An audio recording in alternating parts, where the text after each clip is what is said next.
네, 안녕하세요. 반갑습니다. 네, 저는 오늘 자율주행에 사용되는 딥러닝 모델 이라는 제목으로 발표를 드릴 거고요. 저는 조형기라고 하고요. 저는 그 팬텀 AI라고 하는 회사의 창업자이자 코파운더이자 CEO를 하고 있습니다. 그리고 이제 팬텀 AI는 2017년 1월 달에 창업을 했거든요. 그래서 7년이라는 세월이 흘렀어요. 놀랍네요. 예.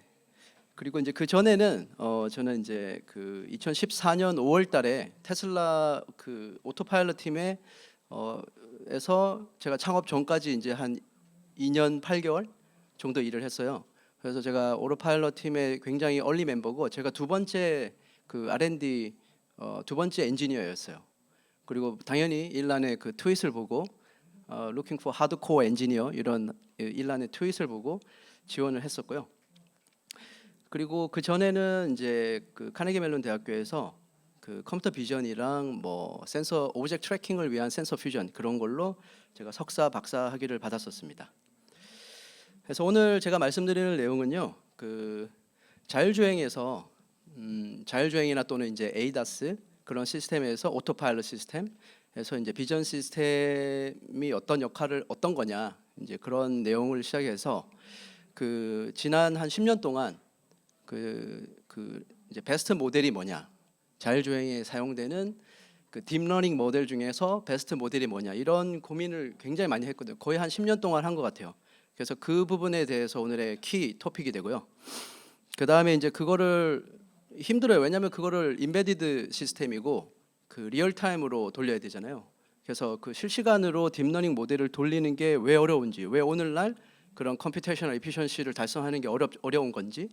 그래서 그거에 대한 해안으로 대답으로 이 메모리 이피션트한 알고리즘에 대한 어떤 얘기를 하려고 그래요. 그래서 디테일을 다 말씀을 못 드리고 또 제가 디테일도 잘 모르고요. 어쨌든 그거에 대한 그 얘기를 좀 드리려고 합니다. 그래서 자율주행 시스템의 이제 퍼셉션 시스템, 비전 시스템은 이제 뭐 보통 이렇죠. 이제 저희 팬텀 AI 거를 가지고 왔는데요. 뭐 자동차 주변에 카메라가 뭐 많이 있죠. 테슬라 같은 경우는 8개의 카메라가 있잖아요. 그 8개 카메라가 차 주변을 보고 있으니까 딥러닝을 돌려서 이제 차 주변에 여러 가지 물체들이나 필요한 것들을 검출을 하는 거죠. 그리고 요즘엔 트래킹도 할 수 있고. 그래서 어쨌든 이렇게 밑에 보듯이 이제 버드 아이 뷰 차 주변에 있는 상황을 이제 만들어내는 거예요. 그래서 자동차 회사에서는 저거를 이제 environmental model 뭐 이런 말을 쓰거든요. 그래서 그 정보를 이제 그 오토파일럿 시스템에 주면 이제 플래닝이랑 이제 컨트롤 시스템이 그 정보를 가지고 이제 센서 퓨전을 하거나 해서 제어를 하는 거죠. 그리고 이제 비전 시스템을 만드는 게 이제 제가 테슬라에서 처음으로 이제 테슬라 자체 비전 시스템을 만드는 일을 했었어요. 그리고 그 다음에 이제 우리 매니저가 잘리시고 그 다음에 두 번째로 이제 안드레아 카파시라고 아마 들어보신 사람이 있을 텐데 그 테슬라 FSD 아시죠? 풀리 셀프 드라이빙.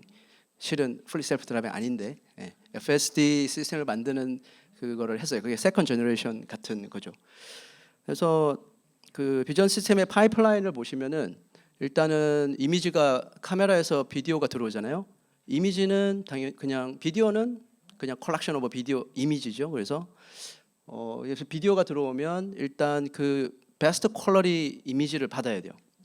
그래서 그거를 이제 카메라 게인 컨트롤이라는 말로 적었는데 뭐 ISP라고 얘기도 하기도 하고요.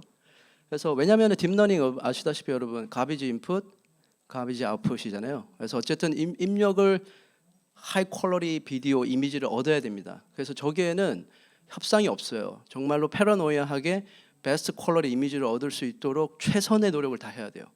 예.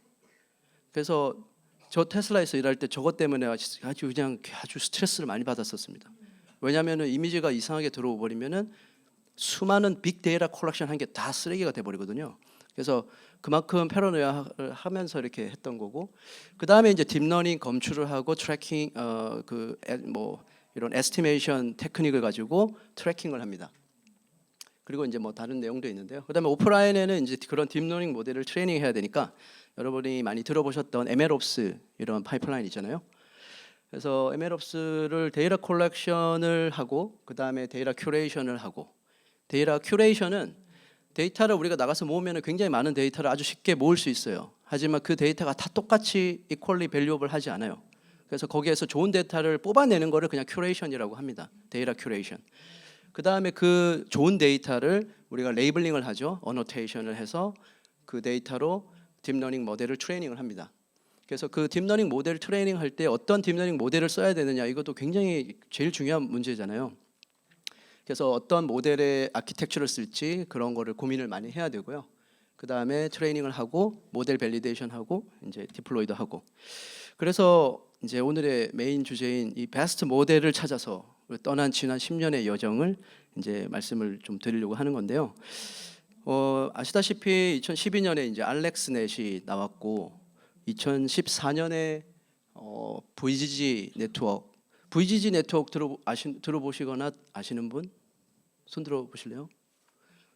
네, 그렇죠. 그리고 또 구글에서 인셉션 넷이라고 들어있어요. 그래서 Going deeper with convolution, 이게 그런 말 해가지고, 그죠?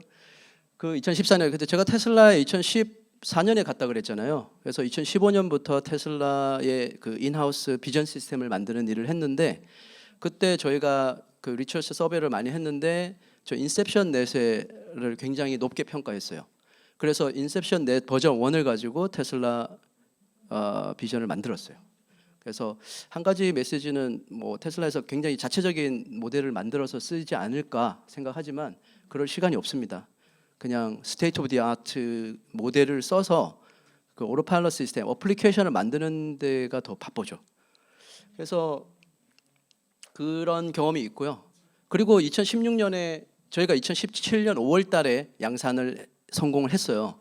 그래서 모델 S에 이제 테슬라 비전을 넣어서 양산을 했는데 2016년에 더 좋은 모델 레지넷이 나왔습니다. 하지만 그때 그냥 인셉션으로 우리가 만들던 모델을 다 버리고 레지넷 좋은 모델이 나왔으니까 저걸로 갈아탈까? 이렇게 쉽게 되지 않아요. 왜냐하면 이제 생산을 매스 프로덕션을 하고 이러면은 이게 계속 해야 되는 그런 또 부분이 있거든요. 그래서 그랬고 2016년에 이제 레지넷 나왔죠. 그리고 레지듀얼 블락. 그 다음에 또 하나의 큰 발견은 2018년에 이제 구글에서 이제 모바일넷 버전 2. 그래서 모바일넷에서는 요 인버티드 레지듀얼 블럭, 저걸 MB 컨브 아시는 분도 아시겠는데 MB 컨브 블럭이 있었고, 그 다음에 이제 2021년에 또 구글이에요. 근데 같은 그룹은 아니고 다른 그룹인데 2021년에 인셉 그 efficientnet 버전 2가 나왔죠. 그래서 거기에는 이제 fused conv layer, fused conv layer가 있었고, 그리고 이제 2022년에 저희도 이제 저런 네트워크를 되게 좋은 네트워크라고 평가를 했어요. 그래서 이제 두 가지 방향이죠. 네트워크 모델을 디자인할 때 하나는 애큐러시를 높게 만드는 내용이고, 거기는 이제 빅 모델을 쓸 수 있으니까. 하지만 이제 저희 도메인은 좀 다르죠. 인베디드 디바이스를 만들거나, 그죠? 로보틱스나 뭐 드론이나 인베디드 디바이스에서는 리얼 타임을 해야 되니까 에피션트한 모델을 만드는 연구가 바로 이런 모델, 이런 쪽 도메인이에요. 그래서 이제 저희는 이제 그 컨브 퍼스트라고 한 블럭을 만들었는데, 그게 또 신기하게도 그 페이스북의 메타의 그 페어라고 하는 연구 그룹이 있는데 거기서 나온 그 컨브 넥스트라고 하는 모델이 있는데 그거랑 되게 비슷하더라고요. 그래서 여기 보시면은 그 레이어를 하나 잘 디자인하면 그게 네트워크가 됩니다. 왜냐하면 그거를 그냥 여러 개 쌓으면 이제 딥러닝 모델이 되니까요. 그래서 맨 왼쪽에 A에 있는 게 이제 레지넷 그 구조거든요. 그래서 원바이1 컨볼루션을 하고 저게 이제 프로젝션 레이어인데 원바이1 컨볼루션을 하고 3x3 컨볼루션을 하고 그 다음에 원바이1 컨볼루션으로 익스펜션을 시키는 그런 거고, 숏컷이 있어요. 그래서 레지듀얼. 그 다음에 이제 MB 컨브 B는 그거를 인버팅 시킨 거예요. 인버트. 그래서 인버티드 역으로 된 이제 레지듀얼 블럭이라고 부르는 건데, 저게 처음에 이제 저기는 프로젝션 시키는 게 아니라 이렇게 익스펜션을 시켜요. 처음에 원바이1 컨볼루션으로 이제 익스펜션을 시키고, 그 다음에 또 좀 특이한 게 뎁스와이즈 세퍼러블 컨볼루션 3x3 컨볼루션을 하는 게 모바일 랩 버전의 특징이죠. 그 다음에 프로젝션을 하고, 그런데 저렇게 인버트를 한 게 이피션트하게 메모리를 사용할 수 있는 딥러닝 모델 구조가 된 거예요.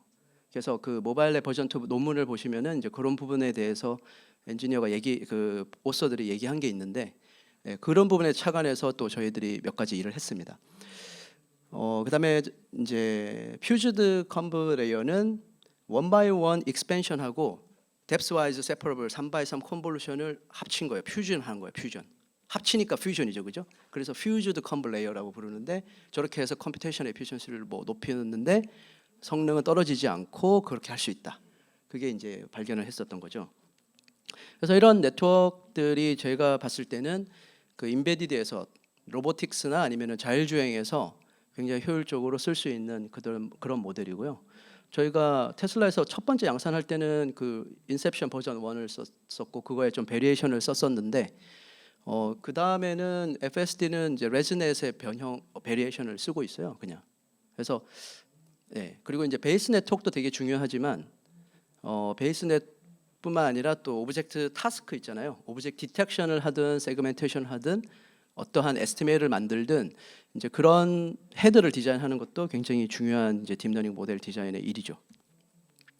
그래서 이제 이거는 이제 그래프 성능에 대한 그래프를 나타내는 건데, 왼쪽 항상 이래요. 그래서 볼 때 왼쪽은 밑에 x 축이 그 오퍼레이션이에요, 그죠? 멀티플라이, 애드, 곱하기 나누기, 그죠? 오퍼레이션. 그다음에 y 축은 그 이미지넷에서 우리가 말하는 탑1 애큐러시, 그 애큐러시 성능을 얘기하잖아요. 그러니까 이 그래프에서는 왼쪽 코너, 왼쪽 탑으로 갈수록 좋은 성능의 네트워크가 되겠죠, 그죠? 왜냐하면은 그 컴퓨테이션을 적게 쓰면서도 좋은 애큐러시를 만들어내니까요. 그래서 여기서 UTS는 U는 마이크로 사이즈, 아주 작은 인베디드 모델이라는 뜻입니다. 그다음에 타이니 모델, 그다음에 S는 스몰 모델. 그리고 이제 그런 efficient 버전 2 이런 논문을 보시면은 이제 B0, B1, B2 이런 식으로 명명을 하거든요. 이제 그런 거랑 비교해서 보시면 되고요. 그거를 뭐 큰 모델을 만들어서 쓸 수도 있지만 저희는 이제 인베디드에서 빨리 돌려야 되니까 이렇게 쪽을 해서 저희가 이제 그 아까 컴브 퍼스트라는 레이어로 모델을 만들었을 때 이런 성능이 나왔었고, 그다음에 이제 오른쪽은 또 뭐냐면은 밑에 X축은 파라미터 숫자예요. 그래서 파라미터 모델을 만들 때 파라미터가 웨이트 있잖아요. 웨이트. 파라미터가 많으면 모델 파일이 커지겠죠. 그러면은 뭐가 불리하나요? 그러면 OTA 할 때 모델 파일이 크면 별로 불리하거든요. 그래서 모델 그 웨이트도 작게 만드는 것도 또 중요합니다. 그래서 이제 그 X축이 그렇고 Y축은 애큐러시고, 그래서 성능도 떨어지지 않으면서 웨이트가 작은, 그래서 모델 파일을 작게 만들 수 있는 그런 거를 연구하는 게 이제 자율주행 부분에서는 이제 저런 것들을 많이 신경을 써야 되는 것 같아요. 그 다음에 이제 제가 말씀드릴 거는 이제 매스 유틸라이제이션인데, 이거는 그 사용률, 그러니까 유틸라이제이션 레이시거든요. 그래서 이게 뭐냐면은 엔비디아나 이런 GPU에서 오늘 사피온 그 언베일 이벤트도 했는데 이렇게 광고를 합니다. 우리 칩 굉장히 좋아. 이렇게 이제 NPU들이 얘기를 해요. 그래서 우리 하이 피크 에리스메틱 트루풋 그거에 대해서 광고를 하거든요. 그런데 신기하게 돌려보면 그 탑스가 안 나오는 거예요. 그 테라플랍스가 안 나오는 거예요. 그래서 예를 들면 엔비디아의 제비어 같은 경우는 11 테라플랍스가 나온다고 돼 있어요. 그런데 텐서 RT라고 하는 거 아시는 분 있어요? 텐서 RT? 텐서 RT는 이제 엔비디아에서 만든 딥러닝 모델을 인베디드에서 돌릴 수 있게 해주는 그 딥러닝 모델 소프트웨어예요. 그러니까 인퍼런스 엔진이라고 부르거든요. 또는 우리가 이제 그걸 AI 엔진이라고 부르는데, 그 모델로 뭐 모바일 랩 버전 2라든지 아니면 팬텀이 만든 팬텀 비전 모델을 돌려보면 그만큼 안 나오는 거죠. 예를 들면 저희가 돌려보니까 1.4 테라플랍스가 나오더라는 거죠. 그러면은 원래 11 테라플랍스를 할 수 있는 칩이 실제 써보니까 이펙티브하게는 1.4 테라플랍스밖에 안 된다. 그러면은 나누기 하면은 그 유틸라이제이션이거든요. 매스 유틸라이제이션이 13%밖에 안 되는 거예요. 그러니까 이게 unbelievable한 거죠. 11 테라플랍스 쓸 수 있는데 그거에 1.4 테라플랍스밖에 못 쓴다니까. 그러니까 문제는 뭐냐면, 문제는 경제야 바보야 이런 말이 있지만 문제는 소프트웨어야 이런 거거든요. 그래서 소프트웨어가 그 하드웨어의 그 피크 에리스메틱 트루풋을 낼 수 있도록 소프트웨어를 잘 짜야 된다라는 거를 깨달았어요. 그래서 이거는 테슬라 있을 때도 마찬가지로 그런 걸 그때부터 깨달아 가지고요. 그런 이제 AI 엔진을 텐서RT 엔비디아에서 제공되는 소프트웨어를 쓰는 게 아니라 그런 소프트웨어를 직접 만들어서 썼습니다. 그리고 이제 저도 팬텀을 할 때도 저희도 그렇게 하고 있고요. 그래서 요즘에 점점 더 이렇게 만드는 게 어려운 이유가 그 오퍼레이셔널 인텐시티의 모델은 이제 그게 디크리싱 한다는 건데 모델을 딥러닝 모델을 하는 사람들은 이런 거를 고려하고 모델을 디자인하지 않잖아요. 그러니까 내가 돌리는 NPU의 캐시 메모리가 얼마 사이즈가 얼마고 L2 그다음에 쉐어드 메모리가 얼마 사이즈고 뭐 이런 걸 고려하면서 모델을 설계하지 않거든요. 그래서 실은 이제 오퍼레이션 인텐시티는 떨어지고 그런데 또 요즘에 나오는 GPU의 세대들을 보면 엔비디아 같은 경우 맥스웰도 있었고 볼타 GPU 그다음에 뭐 암페어 그죠? 암페어 그다음에 이제 뭐 호퍼도 나오고 그렇게 보면 메모리 밴드위스 레이시오는 증가하는 거예요. 새로운 GPU들이 나오면서 그러니까 그러니까 이제 그 이게 뭐냐면은 이제 최고 피크 에리스메틱 트루풋 퍼 메모리 밴드위드스거든요. 그래서 그런 거는 이제 점점 더 GPU가 좋아지고 있고 그래서 이제 이피션트한 알고리즘을 만들려면 그런 오퍼레이셔널 인텐시티가 메모리 밴드위드스 레이시오보다 커야 되는데 요즘에 그 소프트웨어 딥러닝 엔진이 그거를 잘 못 해주고 있어요. 그래서 굉장히 로우 오퍼레이셔널 인텐시티를 가지고 되고 근데 이제 그게 왜 그러냐면은 실제로 메모리 이피션트하게 그 딥러닝을 빠르게 돌리게 하는 방법이 알고리즘이 그렇게 찾기가 쉽지가 않은 거죠. 그래서 이제 그런 부분에 대한 연구가 이제 많이 좀 필요하다 그런 거를 말씀드리고요. 이거는 그 지난 10년 동안 물론 이거는 저희 약간 이제 주관적인 생각이에요. 저게 꼭 베스트 모델이 아닐 수도 있어요. 근데 저희가 인베디드에서 돌릴 때 저런 이제 되게 베스트 모델이라고 생각하고요. 뭐 예를 들어 테슬라도 인셉션 넷을 쓰거나 레즈넷을 써서 FSD를 만들고 한 거니까 아주 먼 틀린 말은 아닌 것 같긴 해요. 그래서 그 10년을 딱 정리를 해보면 이런 그래프를 그릴 수 있는데요. 여기서 파란 색깔 그래프가 이 하드웨어 메모리 밴드위드스예요. 그래서 GPU가 맥스웰, 뭐 암페어, 뭐 볼타 이렇게 나오면서 이 그런 성능은 올라가거든요. 근데 실은 이제 딥러닝 네트워크의 그 레이어들의 디자인은 VGG는 뭡니까? 3x3 컨볼루션 와장창 하는 거잖아요. 계속. 그러니까는 이제 하나에 이렇게 나타낼 수 있고 레즈넷이나 이제 이거는 에피션넷은 아까 그래프에서 봤듯이 1x1 컨볼루션 있고 3x3 있고 1x1 컨볼루션 있고 세 가지의 중요한 컴퓨테이셔널리 그 많이 쓰이는 레이어들이 있잖아요. 그래서 그 세 가지에 대해서 이렇게 나타낸 거고요. 그래서 그 오퍼레이셔널 인텐시티 이 막대 그래프가 오퍼레이셔널 인텐시티입니다. 근데 이 오퍼레이셔널 인텐시티가 이 파란색 그래프보다 커야지 돼요. 그래야 이게 그 컴퓨트 바운디드인 거고, 예, 어쨌든 그래야 이제 좋은데 이피션넷 같은 경우는 모바일넷 버전 2 레이어를 쓰는 거거든요. 근데 저기는 굉장히 그게 안 좋죠. 그래서 모바일넷 버전 2가 인비디드에서 되게 느리다고 많이 알려져 있어요. 그 이유가 바로 이런 이유 때문인 거거든요. 그래서 이피션넷은 아까 보면은 이제 3x3하고 1x1하고 두 개만 있잖아요. 그래서 두 개. 그리고 이제 저희가 이제 팬텀에서 저희 회사도 이제 그런 저런 AI 엔진을 만드는데 저런 거를 이제 두 레이어도 퓨전을 해가지고 하나의 레이어로 만들어서 이제 오퍼레이셔널 인텐시티를 높여서 뭐 이렇게 이제 하고 있었죠. 그래서 이제 결론이 소프트웨어를 잘 만들어야 되고 딥러닝 모델을 돌리는 그 딥러닝 모델 인퍼런스 엔진 그 소프트웨어를 잘 만들어야 되고 그 커널이라고 그러잖아요. 그 커널들을 디자인할 때 굉장히 메모리 이피션트하게 만들어야 된다. 그래서 굉장히 딥하게 들어가야 되는 거예요.